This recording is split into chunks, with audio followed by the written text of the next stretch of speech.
Chers amis téléspectateurs, bienvenue dans Visage de prêtre, votre rendez-vous hebdomadaire sur Lumen Christi TV. Chaque semaine, nous partons à la rencontre d'un curé de paroisse en retraçant son parcours depuis l'enfance jusqu'à ce jour, à travers ses joies, ses peines, ses souvenirs marquants et quelques anecdotes parfois émouvantes. Nous découvrons l'homme derrière la soutane. Alors, tenez-vous bien, l'homme que nous allons rencontrer aujourd'hui n'est pas un inconnu dans le paysage ecclésial. Il a été, rappelons-le, vicaire épiscopal chargé de la zone rurale aux côtés d'un évêque. Paix à son âme, une mission qu'il a assumée avec dévouement. Aujourd'hui, nous allons passer toute une journée à ses côtés pour comprendre aussi de quoi est faite sa vie quotidienne entre prière, service et engagement pastoral. Le suspense touche à sa fin. Suivez-moi pour qu'on aille ensemble découvrir le curé de la paroisse Saint-Joseph de Dakloubé. Bonjour mon père. Bonjour Prince. Comment vous allez? Je vais bien vous-même. Ça va. Bonne fête de Pâques. Merci. Ces derniers jours, c'était un peu chargé dans l'ensemble. La semaine sainte.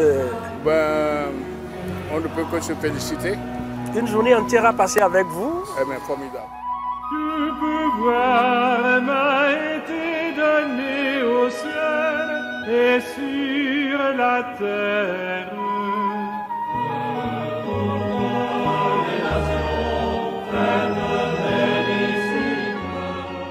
La première fois, je me souviens, c'était à la messe de prémisse, donc à Zinvier, dans la maison des sœurs camiliennes, où nous devons nous apprêter et cheminer jusqu'à l'église paroissiale. Les quelques minutes pour me mettre en ornement ont été des moments de grosses gouttes de sueur. Parce que c'est en ce moment-là que l'on ressent la réalité de ce qu'on est devenu.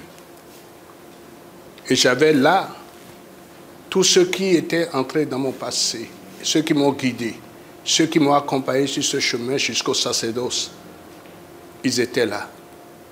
Et c'est l'un d'entre eux, le feu père René Grosso, qui est venu me mettre entre les mains le missel qu'il avait décidé de m'offrir. Il a mis mon nom sur la première page. Il me dit, voilà, ouvre tes mains, reçois-le. Tu es prêtre, célèbre avec confiance. Trouver dans ma vie ta présence, tenir une lampe allumée, choisir avec toi la confiance, aimer et se savoir aimer.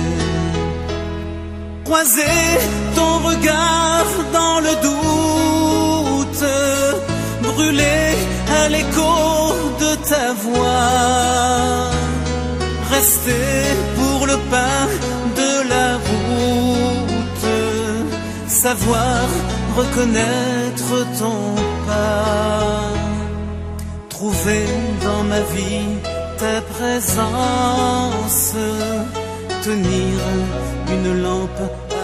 Depuis septembre 2018, le 22 septembre exactement, j'ai été présenté ici comme curé de la paroisse et je me prénomme Ignace Deloup, Ignace Pierre pour certains, mais Ignace Deloup pour ceux qui me connaissent. Je suis né le 1er août 1963, donc fils de l'indépendance. Alors, je suis né à Zinvier, dans le vicariat de Abomey-Calavi. J'y ai fait mes études primaires jusqu'en classe de... Je suis allé au collège en 6e. Cette année-là, je devais rentrer au séminaire. Mais comme j'avais une bourse, j'ai dit, mais je vais voir ce que ça représente. Alors quand le curé est venu me dire que mais non, mon nom est déjà à Datopa, j'ai dit, mais moi je vais faire d'abord le collège pour savoir ce que c'est. Il n'a pas refusé. Donc j'ai fait une année au collège en 77. Donc j'ai eu le CEP, le CFEB, en ce moment, la première promotion, le CFEB. Et j'ai commencé le collège à Zinvier.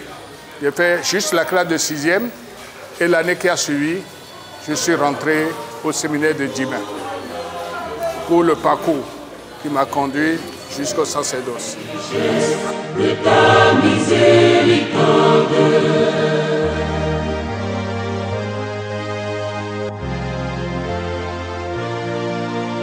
Sur le chemin de ma vocation, il y avait une personne et on l'appelle le père Vieira Bonaventure. Beaucoup ne le connaissent pas, mais les anciens le connaissent. Alors, il était curé de Zinvier. Après, il a été curé de Saint-Jean-Cotonou. Un homme grand, redoutable. Ben, qu'est-ce qui s'est passé?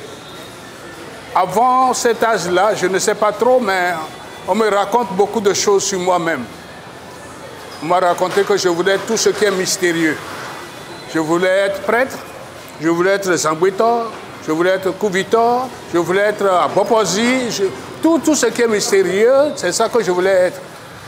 Et je déchirais les habits de ma mère. Heureusement, elle était couturière. Dame Véronique Lokosukoudessa. Et papa aussi était couturier. Maurice Delou, paix à leurs âmes, ils sont tous déjà de l'autre côté. Ils étaient couturiers. Alors tout ce que je trouvais comme paille, j'essayais de l'utiliser pour imiter ce que je voulais. Le prêtre, le Zambouitor, le Couvitor, tout, je faisais ça avec les autres. Au cours de son enfance, ce que j'ai retenu de plus, c'est qu'il avait déjà des comportements d'un prêtre. Je précise, il avait pris un jour un pain de maman qu'il a trouvé, qu'il a porté, il s'est habillé comme les prêtres et il célébrait sa messe en disant qu'il est mon père Aboposi. Et ce nom lui est resté par un oncle jusqu'au jour d'aujourd'hui. Il avait à peine 3 ans. Il faisait ça. Donc, quand il a annoncé son entrée, plus tard, à 11 ans ou à 12 ans, comme ça, je me rappelle plus, à son entrée au séminaire, ce n'était pas une surprise pour la famille. Donc, on attendait la bonne nouvelle. Je me rappelle bien qu'à l'âge de 7 ans, un jeudi, en ce moment-là, c'était les jeudis que nous nous reposions, je demandais depuis à ma maman pourquoi moi j'avais cette intimité. Et chaque fois que je posais la question, elle me renvoyait au père Vieira. Va voir le père, c'est lui qui va te le dire. Et je vais voir le père me dit, va demander à ta maman. Donc c'était une balle de ping-pong. Et un jour, j'ai fait ce qu'il ne fallait pas faire. Le père avait des étrangers. Or, le presbytère, c'est une longue histoire, hein? Le presbytère était notre maison. Parce que maman a été élevée par le père Vieira, hein, qui est allé recevoir le baptême et rejeté par sa famille. C'est le père Vieira qui l'a gardé. Donc nous, on avait accès au presbytère. Et l'un de ses convives lui demandait, mais qu'est-ce qui est arrivé à ton fils là? Et quand moi j'ai entendu la question, j'ai fait semblant de partir, mais je suis resté derrière la porte et j'ai entendu la version qu'il a donnée. À l'âge de 2 ans, le jour de l'anniversaire, voilà la fête, et le soir je finis malade. Même dans le coma, et c'est lui, le prêtre là, qui m'a amené au CNHU, qui était entre les mains des religieuses en ce moment-là. Et c'est grâce à lui que j'ai été sauvé, après plusieurs jours dans le coma. Alors, quand j'ai entendu cette version, donc c'est pendant mon coma qu'on m'a fait des injections, et il y en a qui sont allés sur le nerf. Donc j'ai dû réapprendre à marcher, tout ça.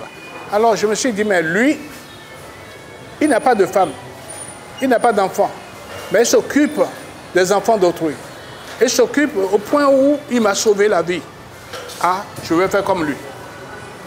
Et c'est là qu'est partie ma décision de devenir prêtre. Et j'en ai parlé avec les parents. Ma maman dit, un infime au séminaire, c'est pas.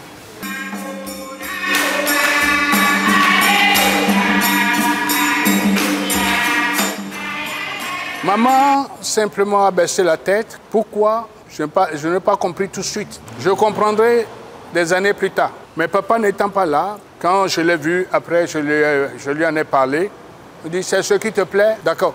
Mais comment y aller? Il ne savait pas. Donc j'en ai parlé encore avec maman une autre fois. Et maman m'a dit, va voir le curé, le père Vieira, et dis-lui que tu as décidé de partir. En ce moment-là, j'étais déjà servant d'hôtel. J'étais enfant de cœur, comme on le disait en ce moment-là. Et un jour, après le service de la messe, je lui ai dit, mon père, moi, je veux être prêtre comme vous. Et il m'a dit tout de suite, non, pas comme moi, comme Jésus. Parce que lui aussi, il est prêtre à l'image de Jésus. Il dit, bon, d'accord, mais c'est ce que vous faites qui me plaît. Et je veux être prêtre. Il dit, tu es sérieux? Il dit, oui, mon père. Il dit, tu en as parlé avec ta maman? Oui, mais elle n'a rien dit. Il dit, je comprends. Et c'est lui qui m'a dit, maintenant, ouvertement, elle a beaucoup souffert avec toi. Je ne sais pas comment elle va prendre ça. Ma maman tient beaucoup à moi. Je ne sais pas. Mais quand le père est venu me prendre un jour pour aller dire les messes dans les villages, maman est sortie pour le saluer. Il dit, est-ce que ton fils t'a dit qu'il veut être prêtre? Il dit, mais mon père, je suis d'accord.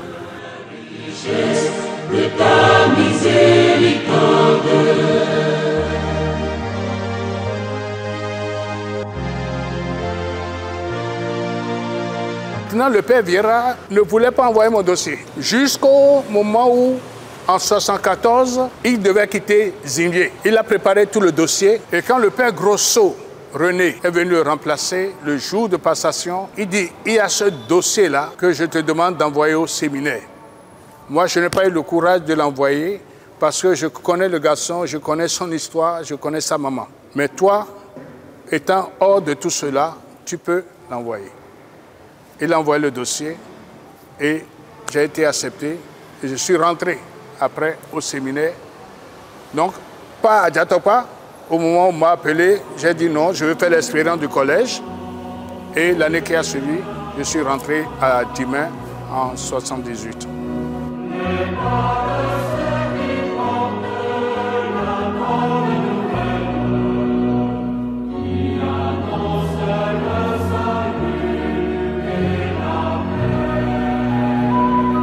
Ce jour-là de 78, de l'année 78, au petit matin, le curé René Grosso est venu me chercher à la maison. J'ai dû au revoir mes parents. Papa a quitté la maison très tôt parce qu'il ne pouvait pas supporter mon départ. Donc le père Grosso m'a conduit à Dimain. Pour son départ au séminaire, c'était un sentiment de tristesse mélangé de joie.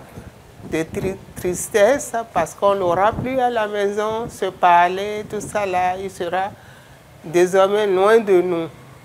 Mais de joie parce qu'il a été appelé par son Dieu. Donc, nous sommes restés en prière pour cet appel, pour qu'il puisse rejoindre la communauté catholique avec enthousiasme. Puisque c'est le Père qui est venu le chercher à la maison, nous on a tout préparé, sa valise, tout et tout. Et le Père a amené sa voiture pour le prendre pour le séminaire. Ceux qui avaient fait la Diatopa sont venus à Dimain et nous avons commencé, je crois, avec un effectif de 35 en classe de 5e. Alors tout de suite, nous avons remarqué la différence. En matière de français, nous on était nuls. Mais eux, ils avaient fait le français, ils ont fait le latin, mais en mathématiques, ils ont fait les maths classiques. Nous avons fait les mathématiques modernes. Alors quand nous prenons la parole pour intervenir en classe, ils nous corrigeaient tout le temps, le français là. Mais quand il s'agissait de faire les maths, nous aussi on était là. C'est la seule difficulté, sinon tout de suite, nous nous sommes retrouvés et nous avons cheminé. J'ai fait donc Dimain de 78 à 81. 81, nous sommes passés à Parakou, après le BPC. De 81 à 84, nous avons fini Parakou. pour faire notre entrée au grand séminaire Saint-Gall en 1984, pour finir en 90. Au cours du séminaire, j'étais plus son accompagnateur, plus que les parents, puisque chaque fois, quand il doit arriver en congé, soit je pars l'accueillir et pendant son départ vers les séminaires, je suis toujours avec lui jusqu'à la gare. Je trimballe ses valises, tout et tout, si bien que tous les prêtres promotionnels de son temps me connaissent. Dada, Dada, partout, tout le monde connaît Dada. D'autres nous appelaient des jumeaux.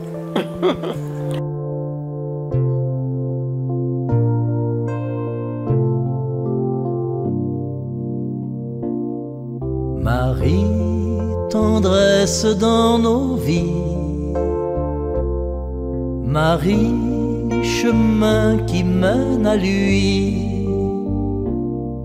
Ton oui fleurit dans notre vie. Merci pour ce cadeau béni. Je crois que je ne suis pas Dieu, je ne suis pas l'Église pour juger, mais je me rappelle que le jour de ces funérailles, j'ai osé dire à Monseigneur Gagné, je ne viens pas prier pour elle. Je viens rendre grâce à Dieu pour ce qu'elle a été. Parce qu'une fille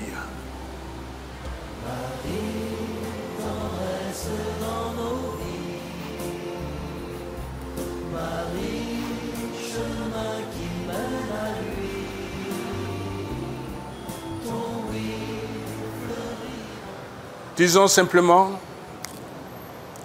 qu'elle a vécu de sa foi.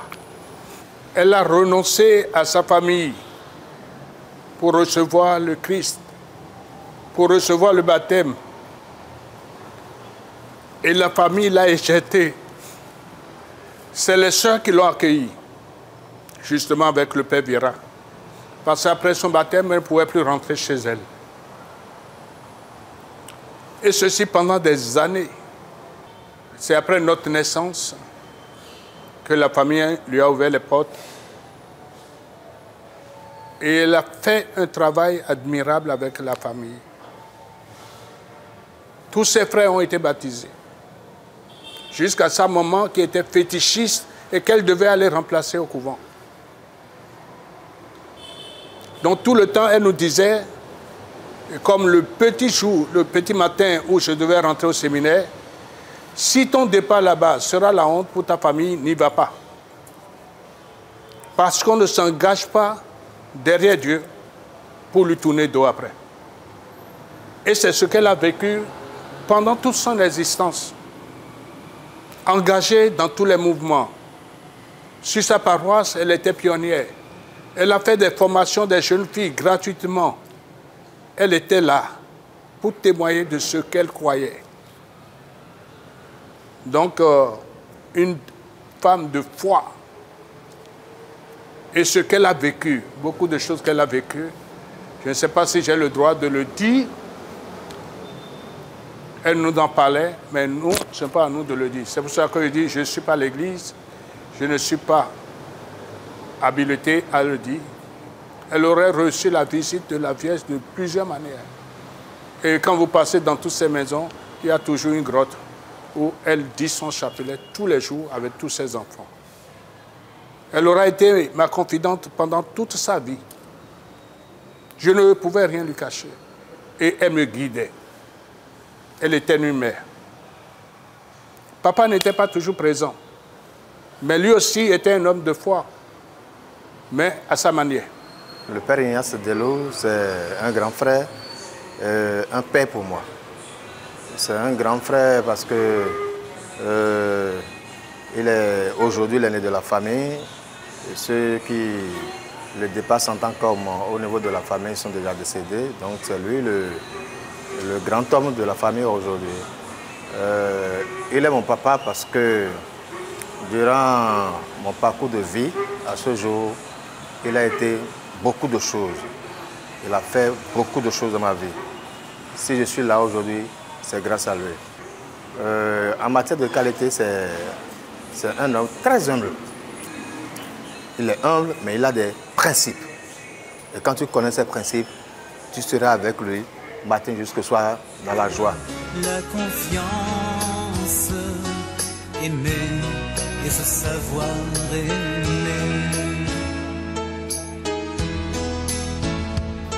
Et j'ai été comblé par Dieu.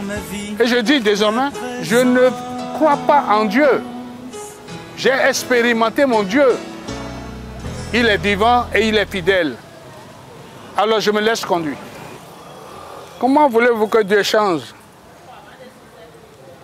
C'est mon approche à Dieu qui change. Mes premiers moments de sacerdoce, c'est vrai, j'ai fait les études. Je l'ai découvert à travers les tests. Et il rejoint ce que ma maman me disait à la maison, ce que le catéchisme m'avait appris. Et pendant le temps de ma mission sacerdotale, parce que c'est une mission, pendant ce temps, je l'ai approché. Je l'ai découvert au travers des tests, au travers des événements. Et je puis vous dire que ce qu'on m'avait dit de lui, j'ai fait l'expérience de ce Dieu qui est un Dieu fidèle, qui est un Dieu qui ne nous abandonne jamais. Les moments difficiles ne manquent pas. Mais pendant ce temps-là, j'ai redécouvert ce Seigneur qui me dit, mon enfant, ne crains pas, je suis avec toi et je chemine. Ce n'est pas que je ne suis pas sans problème. J'ai mes problèmes, j'ai mes difficultés. Mais avec le Seigneur, je les porte autrement.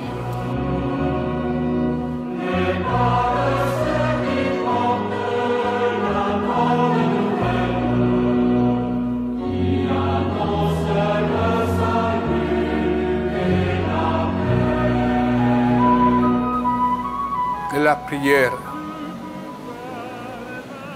Il nous faut faire référence simplement au texte de l'Écriture où Jésus nous dit « Je suis la vigne, vous êtes les sarments. Tout sarment qui reste sur la vigne porte du fruit. Mais tout sarment qui se dessèche parce que n'étant pas sur la vigne, on les lague, on le jette au feu. » Le Christ est la vigne. La vie de prière est capitale. Celui qui ne prie pas, il n'est plus à la source, il n'est plus sur la vigne. Il est comme un sarment qui est sans le tronc. Il se dessèche certainement. C'est pour cela que la prière, nous l'assumons comme nous pouvons. C'est vrai. Les activités sont telles que si l'on ne sait pas s'y prendre, on se laisse aller aux activités. Mais le Seigneur nous le dit, vous n'avez pas de force en vous. Notre force, c'est dans le Seigneur.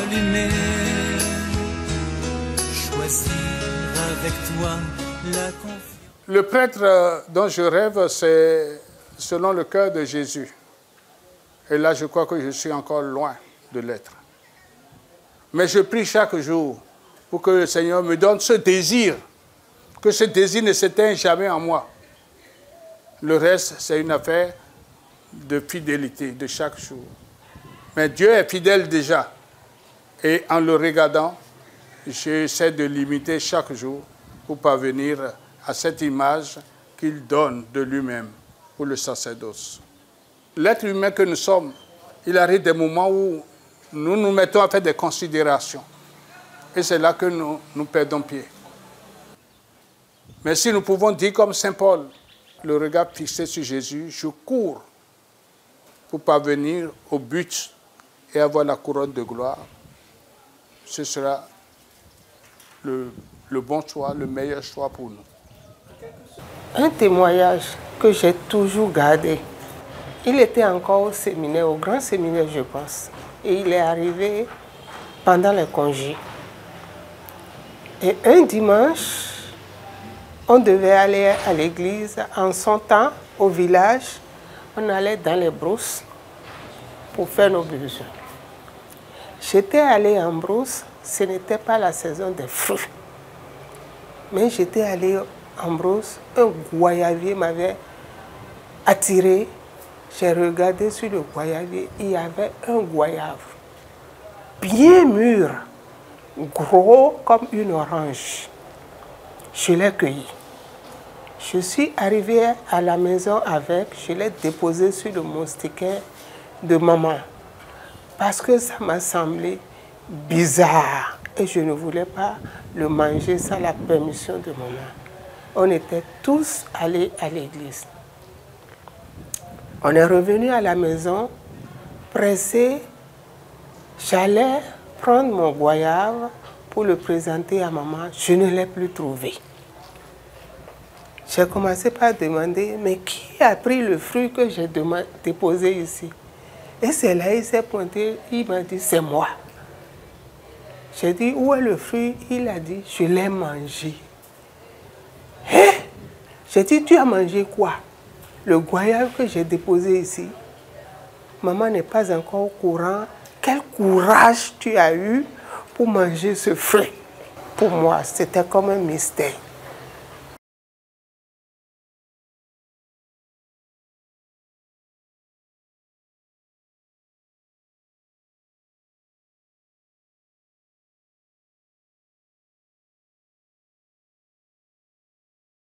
Alors, j'aime bien lire quand même des documents de recherche sur des sujets qui m'intéressent. À part cela, j'aime bien le journal. Je vois les séquences qui m'intéressent et je les lis. À part ça, les travaux des confrères, ça me passionne. Savoir que tel a réfléchi sur telle chose, l'autre a abordé tel sujet pour sa maîtrise ou pour son doctorat. Même si je n'ai pas le courage de tout lire, j'essaie de m'informer. Le message clé que je dois lancer à son endroit, c'est de dire au Père de rester sage tel qu'il était et tel qu'il a été toujours. De rester un bon père pour tous les fidèles de la paroisse Saint-Joseph de Dekongbe, comme il a été dans d'autres paroisses avant de venir ici. De rester un homme solidaire, un homme charitable, comme il a été dans le passé, avec les fidèles de la paroisse Saint-Joseph. Et comme le disait l'autre CA, s'il reste comme ça, c'est que la paroisse Saint-Joseph de Dekongbe est partie.